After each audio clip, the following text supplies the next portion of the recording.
أعوذ بالله من الشيطان الرجيم بسم الله الرحمن الرحيم قل إنما أنا منذر وما من إله إلا الله الواحد القهار قل إنما أنا منذر فرما دیجئے بے شک میں ڈرانے والا ہوں وما من الہ اور نہیں ہے کوئی الہ الا اللہ مگر اللہ ہی الواحد القہار جو اکیلا ہے اور غالب ہے قل انما انا منذر وما من الہ الا اللہ الواحد القہار یہ سورۃ صاد ہے اور اس کی آیت نمبر 65۔ اب یہ سورت کا آخری رکوع ہے۔ اگر اس سورت کے پہلے رکوع کو آپ دیکھیں تو وہاں ارشاد فرمایا تھا اجعل الآلیۃ الہا واحدہ ان ھذا لشیء عجاب۔ ان سب مکہ والوں نے کہا کہ یہ سارے الہوں کو ایک الہ بنا رہے ہیں، یہ کہہ رہے ہیں کہ نفع نقصان کا بھی الہ ایک ہی ہے، جس کی عبادت کرنی ہے وہ بھی اللہ ہی ہے، جس کے سامنے سر رکھنا ہے وہ بھی اللہ ہی ہے، جو زندگی موت کا مالک ہے وہ بھی اللہ ہی ہے، جو رزق دینے والا وہ بھی اللہ ہی ہے۔ یعنی سارے کاموں کے لیے یہ ایک الہ بنا رہے ہیں، جبکہ ہم نے ہر کام کے لیے الگ الگ خدا بنا کے رکھا ہوا ہے، الگ الگ الہ بنا کے رکھا ہوا ہے۔ تو یہ عجیب بات ہے۔ اب درمیان میں اللہ رب العزت نے فرمایا کہ انبیاء کی دعوت یہی ہے، وہ انبیاء تخت پہ تھے تب بھی یہ دعوت دے رہے تھے، صحت میں تھے تب بھی یہ دعوت دے رہے تھے، بیماری میں تھے تب بھی دعوت یہی تھی کہ الہ ہمارا اللہ ہی ہے۔ اب اس صورت کا آخر ہے، فرمایا آپ اعلان فرما دے انما انا منذر، میں ڈرانے والا ہوں، وما من الہ الا اللہ، اور الہ اللہ ہی ہے، اس کے سوا کوئی اور الہ نہیں ہے، الواحد القہار، وہ اکیلا بھی ہے اور سب پر غالب بھی ہے۔ اب جب اللہ کی ذات کو سمجھنا ہے کہ وہ رب جو میرا الہ ہے، جس کی میں نے عبادت کرنی ہے، جو میرا خالق ہے، جس نے مجھے پیدا کیا، جب میں نے اس کا تعارف حاصل کرنا ہے تو تب فرمایا تعارف ذات سے نہیں ہوگا، اللہ کی تخلیق اور اس کی صفات سے ہوگا۔ رب السماوات والارض، وہ آسمانوں کا رب ہے، زمینوں کا رب ہے، وما بینہما، اور اس کے درمیان جو کچھ ہے اس کا رب اللہ ہے، العزیز الغفار، وہ غالب بھی ہے اور معاف کرنے والا بھی ہے۔ لوگ اس کی نافرمانی کرتے ہیں، وہ معاف کرنے والا ہے، مہلت دینے والا ہے۔ اللہ رب العزت جس حد تک انسان کو معاف فرماتے ہیں، فرمایا لو یاخذ اللہ الناس بما کسبوا ما ترک علی ظہرها من دابہ، اگر ہم لوگوں کے اعمال پر پکڑ کرتے نا تو ایک جاندار بھی زمین پر نظر نہ آتا۔ یہ اللہ کا حلم ہے کہ اللہ رب العزت معاف فرماتے ہیں۔ قل هو نبأ عظیم، فرما دیجئے کہ وہ بہت بڑی خبر ہے، انتم عنہ معرضون، جس سے تم اعراض کرتے ہو کہ مرنے کے بعد جب ہم مر جائیں گے، ہڈیاں مری ہو جائیں گی، بسیدہ ہو جائیں گے، مٹی ہو جائیں گے، تو کیا دوبارہ اٹھایا جائے گا؟ فرمایا یہ خبر تمہیں دی جا رہی ہے اور یہ بہت بڑی خبر ہے، اور واقعی اللہ تم سب کو اٹھائیں گے۔ ما کان لی من علم بالملأ الاعلی اذ یختصمون، فرمایا مجھے اس کی خبر نہیں ہے کہ ملأ الاعلی میں کیا بات ہو رہی تھی جس میں تکرار ہو رہا تھا، بحث و مباحثہ ہو رہا تھا۔ ان یوحی الی الا ما انا نذیر مبین، بے شک مجھ تک وحی کی جاتی ہے کہ میں واضح ڈرانے والا ہوں۔ ان یوحی الی، نہیں وحی کی جاتی میری طرف، الا انما، مگر یہ کہ بے شک انا نذیر مبین، میں ڈرانے والا ہوں کھول کر، جو اللہ مجھ تک پیغام پہنچاتے ہیں وہ پیغام میں تم تک پہنچا دیتا ہوں۔ اب ملأ اعلیٰ میں کیا بات ہو رہی ہے، فرشتے آپس میں کیا بات کرتے ہیں، یہ اللہ ہی بہتر جانتے ہیں۔ اب اس کی تفسیر میں دو واقعات ہیں۔ پہلا واقعہ تو یہ ہے کہ جو آگے آ رہا ہے، اذ قال ربک للملائکۃ انی خالق بشرا من طین، کہ جب اللہ رب العزت نے فرمایا کہ میں مٹی سے انسان بنانے والا ہوں، انی جاعل فی الارض خلیفہ، میں زمین میں انسان کو خلیفہ بنانے والا ہوں۔ جب اللہ نے یہ بات فرشتوں سے کی، فرشتوں نے کیا جواب دیا، پھر اللہ رب العزت نے کیا جواب دیا؟ اس کا حقیقی علم اللہ ہی کے پاس ہے۔ پھر اللہ رب العزت نے وہ علم عطا کیا اور بتایا قرآن پاک میں کہ فرشتوں نے کہا یہ فساد کرے گا، یہ خون خرابہ کرے گا، پھر اللہ نے نام سکھائے، پھر امتحان ہوا، وہ واقعہ تفصیل سے گزر چکا ہے۔ تو پہلی تفسیر تو یہ ہے کہ ملأ الاعلیٰ میں جو بات ہو رہی ہے فرشتوں کے درمیان، یہ آدم علیہ السلام کی تخلیق کی بات ہے۔ دوسرا واقعہ جو مسند احمد میں اور ترمذی میں معاذ بن جبل رضی اللہ تعالیٰ عنہ سے ہے، یہ واقعہ حضرت معاذ بن جبل رضی اللہ عنہ فرماتے ہیں کہ ایک صبح ایسا ہوا کہ نبی پاک صلی اللہ علیہ وآلہ وسلم فجر کی نماز کے لیے تشریف نہیں لا رہے، کافی دیر گزر گئی اور ہمیں خطرہ ہوا کہ سورج طلوع ہو جائے گا، لیکن آپ ابھی تک فجر کی نماز کے لیے تشریف نہیں لا رہے۔ صحابہ کرام انتظار کر رہے ہیں اور محسوس یہ ہو رہا تھا کہ سورج طلوع ہونے والا ہے، یعنی اتنی دیر ہو چکی تھی، یعنی سفیدی اتنی سامنے آ چکی تھی۔ کہتے اتنے میں ہم نے دیکھا کہ آپ جلدی سے تشریف لائے اور آپ نے مختصر سی 2 رکعت پڑھا دی۔ 2 رکعت مختصر سے پڑھائی اور سلام پھیرتے ہی فرمایا کہ ہر بندہ اپنی جگہ پہ بیٹھا رہے. ہم سب بیٹھے رہے تو پھر آپ ہماری طرف آپ نے چہرہ فرمایا اور فرمایا کہ آج رات میں اٹھا اور جتنی مجھ سے ہو سکا میں نے عبادت کی، اور اس کے بعد مجھ پر نیند طاری ہوئی اور اس میں میں نے اپنے رب کا دیدار کیا. اور کیا خوبصورت میں اپنے رب کا میں نے دیدار کیا. اور اس وقت میں نے دیکھا کہ فرشتے آپس میں کلام کر رہے ہیں. تو اللہ رب العزت نے مجھ سے فرمایا اے محمد صلی اللہ علیہ وآلہ وسلم، آپ کو خبر ہے کہ فرشتے کیا بات کر رہے ہیں؟ میں نے کہا جی کہ آپ ہی بہتر جانتے ہیں. پھر دوسری دفعہ سوال ہوا، تیسری دفعہ سوال ہوا، 3 دفعہ اللہ رب العزت نے سوال کیا.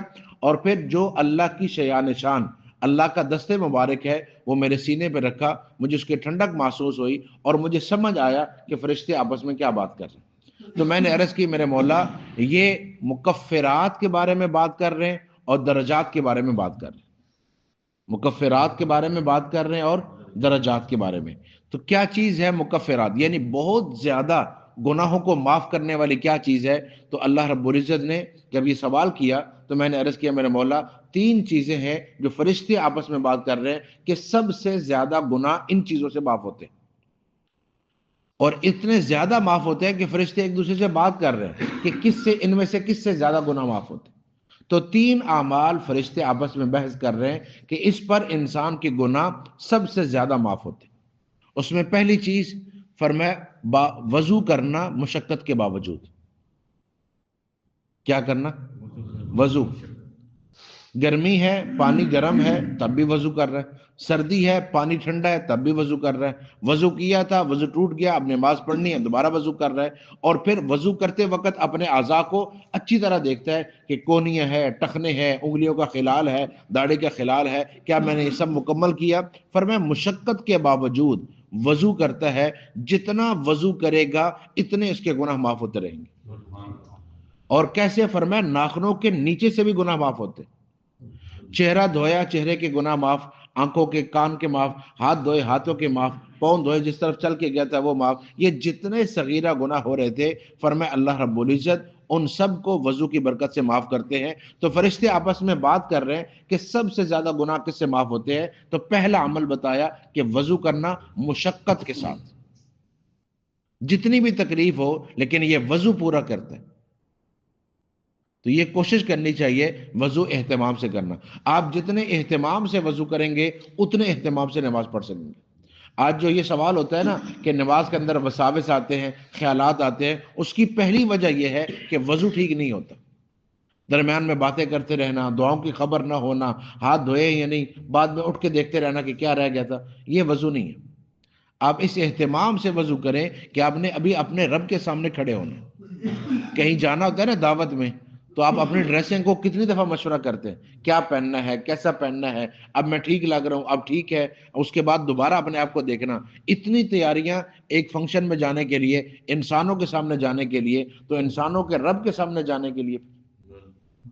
تو کوشش کرنی چاہیے وضو اہتمام سے. تو پہلا عمل جو انسان کے گناہوں کو مٹاتا ہے وہ کیا ہے؟ وضو. دوسرا عمل فرمایا فرشتے آپس میں بات کر رہے ہیں کہ گناہ کس سے زیادہ معاف ہوتے ہیں. فرمایا وہ عمل جو انسان پیدل چل کے مسجد کی طرف جاتا ہے. پیدل چل کے آنا، ہر قدم پہ ایک گناہ معاف، ہر قدم پہ ایک نیکی، ہر قدم پہ ایک درجہ بلند. جب آ رہا ہے تب بھی ثواب مل رہا ہے، جب جا رہا ہے تب بھی مل رہا ہے. صحابہ اکرام جو محلہ بنو سلمہ میں تھے، جس وقت نبی پاک صلی اللہ علیہ وآلہ وسلم نے مسجد نبی کی تعمیر کر دی اور نمازیں پڑھنی ہوتی تھی، اور اس وقت تمام صحابہ کی کوشش ہوتی تھی کہ نماز نبی پاک صلی اللہ علیہ وسلم کی اقتداء میں پڑھیں. تو ان حضرات نے سوچا کہ ہم مسجد نبی کے پاس گھر لے لیں، مدینہ کے اندر آ جائیں. تو آپ نے فرمایا جہاں تم ہو وہیں رہو، جتنا تم چل کے آتے ہو اتنا تمہیں اللہ اجر عطا کرتے. یہ زمین کا ہر حصہ تمہارے حق میں گواہ ہے. تو نماز کے لیے آ رہے ہیں اس کا ثواب، نماز کے لیے بیٹھے ہوئے ہیں اس کا ثواب، نماز پڑھ کے جا رہے ہیں اس کا بھی ثواب. فرمایا جو آدمی نماز کے انتظار میں بیٹھتا ہے پوری نماز کا ثواب ملتا ہے. نماز کے اندر جو ثواب مل رہا تھا نا نماز پڑھنے کا، نماز کے انتظار میں جب آپ بیٹھیں گے اس پر بھی آپ کو پورا ثواب ملے گا. تو کوشش کرنی چاہیے کہ جب آپ نماز کے لیے تشریف لائیں اس وقت جتنا دیر بیٹھنا پڑے باادب ہو کر بیٹھیں تاکہ آپ کو نماز کا ثواب ملتا رہے. تیسرا عمل یہ فرشتے جو بات کر رہے ہیں کہ انسان کے گناہ معاف ہوتے ہیں، فرمایا ایک نماز کے بعد دوسری نماز کا انتظار اس چیز کی خبر ہو کہ میں نے وہ نماز پڑھنی ہے، اور اس وقت کی پابندی رکھے کہ اس وقت میری کوئی اور مصروفیت نہیں۔ یہ مطلب نہیں کہ مسجد میں بیٹھا رہے، مسجد میں بیٹھنا خود ایک مستقل نیکی ہے، یہ ایک الگ عمل ہے۔ یہاں جو بات ہو رہی ہے وہ ایک نماز کے بعد دوسری نماز کی فکر۔ تو کتنے عمل ہو گئے؟ 3۔ یہ مکفرات ہیں جو انسان کے گناہوں کو مٹاتے ہیں۔ پہلا عمل وضو کرنا، دوسرا مسجد کی طرف پیدل چل کے آنا، اور تیسرا ایک نماز کے بعد دوسری نماز کا انتظار۔